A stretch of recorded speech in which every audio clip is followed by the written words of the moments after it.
aca beneen combat bi noonu combat Sokh combat revanche diggante Guissé Lingane Sokh Ndiaye Ami Fayakho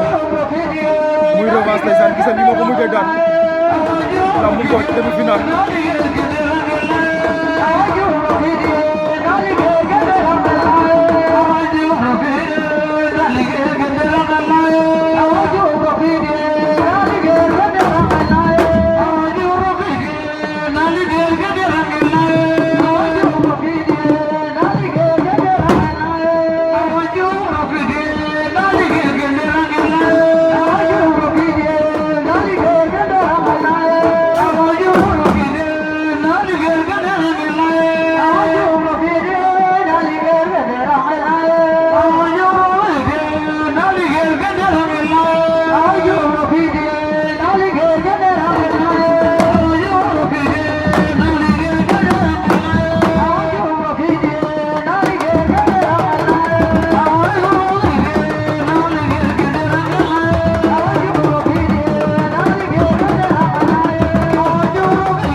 am na lu xew waaye du ma ko wax rek nañ déglu arbitre